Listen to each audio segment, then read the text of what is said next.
भागवत महापुराण की जय। कुंज बिहारी लाल की जय। राधा रानी की जय। भगवान श्री कृष्ण के सभी भक्तों को राधे राधे। जय श्री कृष्ण। आज मैं आपको सुनाऊंगी भागवत महापुराण में पंचम स्कंद में 14वां अध्याय, वनिक दल और जंगल के रूपों को समझाना। श्री सुखदेव जी ने कहा, राजन, देह अभिमानी पुरुष शुभ, अशुभ और मिश्रित 3 प्रकार के कर्म करते हैं। इस शरीर के अनुभव के 6 द्वार हैं, 1 मन और 5 ज्ञान इंद्रियां। उन्हें ही 6 डाकू कहा गया है। इनसे विवश होकर जीव मार्ग भटक कर धन लोभी वनिक बंजारों की भांति श्री हरि की माया से प्रेरित होकर संसार रूपी बीहड़ वन में लूट जाने के लिए पहुंच जाता है। इस संसार रूपी वन में अपने शरीर के द्वारा किए गए कर्मों का फल उसे अवश्य भोगना पड़ता है। इस वन में भटकते हुए उसे व्यापार में सफलता मिले या ना मिले, वह श्री हरि और महात्माओं की संगति में नहीं जाता भी है तो स्वार्थ लेकर जाता है। इसी से उसे अनेकानेक दुख उठाने पड़ते हैं।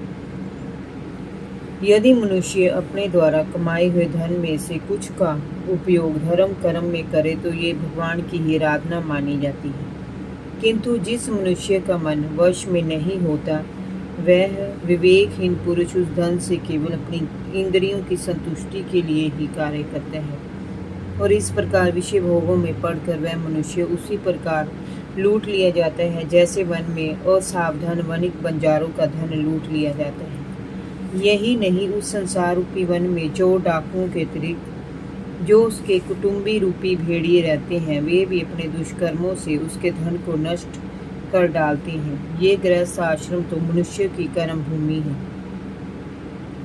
यहाँ इच्छाओं अथवा कामनाओं का जंगल कंटीले झाड़ जंगखाड़ के रूप में फैला रहता है। उनसे बचना बड़ा कठिन है। गृहस्थ आश्रम में आसक्त व्यक्तियों को कामनाओं के ये कंटीले झाड़ जंगखाड़ घायल कर देते हैं और मक्खी मच्छर उनके शरीर का सारा रक्त चूस कर उन्हें खोखला और लहूलुहान कर देते हैं। फिर भी वे कामनाओं के इस जंगल से निकलना नहीं चाहते। वे इस मृत्यु लोक को ही गंधर्व लोक समझते रहते हैं। वे इसकी नश्वरता और असत्यता से पूरी तरह अनभिज्ञ रहते हैं। धन, स्त्री और पृथ्वी का लोभ उन्हें मृग तृष्णा के समान भटकाता रहता है, भागता रहता है। उन्हें पाने की लालसा कभी समाप्त नहीं होती। कामनाओं की धूल और आंधी उनकी आंखों में इस प्रकार भर जाती है कि वे अपनी आंखों को खोलना ही नहीं चाहते, उल्टे उन्हें मलने लग जाते हैं और दुख उठाते हैं। राजन, महात्माओं के संवाद उन्हें काल्पनिक लगते हैं, इसलिए धर्म और सत्संग की ओर से उनका मन हटा रहता है। पूर्व जन्म में किए गए उनके पुण्य कर्म भी क्षीण हो जाते हैं और वे जीते जी भी मुर्दों के समान पड़ जाते हैं।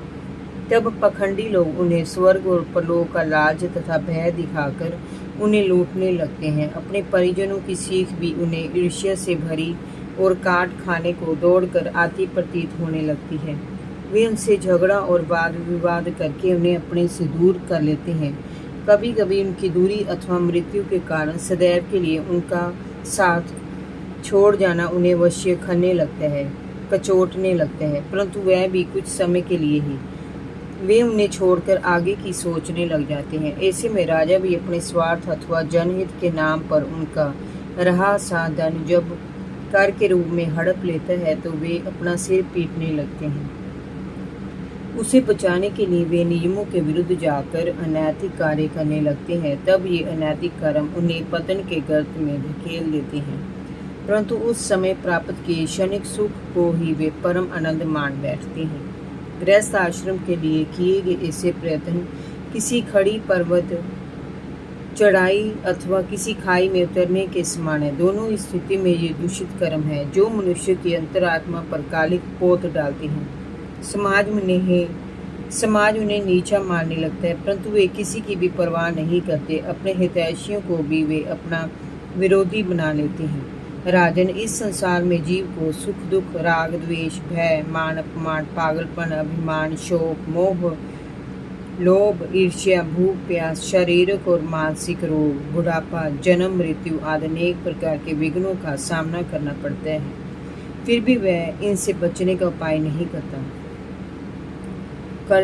काल चक्र भगवान विष्णु का सशक्त वह शस्त्र है जो हर पल जीव पर समयानुकूल रूप से प्रहार करता रहता है। बचपन, जवानी और बुढ़ापा उस काल चक्र की गति है। उसके द्वारा वह सभी जीवों का निरंतर संहार करता है। कोई भी उसकी गति को नहीं रोक सकता, परंतु मनुष्य उस काल चक्रधारी भगवान विष्णु की आराधना ना करके अन्य दूसरे कर्मों में अपने जीवन का क्षय करता रहता है। वह नहीं जानता कि पखंडी कर्म कांडों में ईश्वर का परम तत्व सत्य विद्यमान नहीं है। इसीलिए वह घर गृहस्थी के जंगल में फंसकर स्त्री भोग को ही परम नंद की अनुभूति समझने लगता है और सारा जीवन ऐसे ही संसारिक कर्मों में नष्ट कर डालता है। राजन, ये मनुष्य प्रवृत्ति मार्ग पर चलते हुए निवृत्ति मार्ग को भूले रहता है। मृत्यु का भय उसे सदैव आतंकित करता रहता है। कभी कभी ये ऐसा अवसर आता है जब संसारिक दुखों से दुखी होकर उसे परमार्थ मार्ग का ध्यान आता है। तब वह थोड़ी बहुत दान दक्षिणा से धर्म कर्म को साधना चाहता है, किंतु उसका प्रयत्न परमात्मा को नहीं अपितु अपने आप को ही धोखा देने के समान है। जब कभी कोई बात मन के अनुकूल हो जाती है तो वह खुशी में फूला नहीं समाता, किंतु जब कभी कोई घटना मन के प्रतिकूल हो जाती है तो वह रोने चिल्लाने लगते हैं। साधुजन ऐसे मनुष्य के पास कभी नहीं फटकते। राजन, जिन मनुष्यों ने अपना सब कुछ त्याग दिया और अपने समस्त कर्मों को भगवान श्री हरि को समर्पित कर दिया है, वे ही साधुजन अपनी आत्मा को पहचान पाते हैं और इस आत्म तत्व को पहचान कर परमात्मा के स्वरूप को जान पाते हैं। बड़े बड़े यज्ञ करने वालों की भी गति वहां तक नहीं है जो जमीन के एक छोटे से टुकड़े के लिए रणभूमि में शत्रुओं का सामना करते हुए प्राण त्याग देते हैं। वे भी उस अपनी कहने वाली धरती में अपना शरीर छोड़कर परलोक सिधार जाते हैं। इस संसार सागर से वे भी पार नहीं जा पाते। कुछ लोग अपने पुण्य कर्मों के बल पर नारकीय दुखों से छुटकारा पाने में तो सफल हो जाते, परंतु संसार मोह के कारण वे भी यही रह जाते हैं।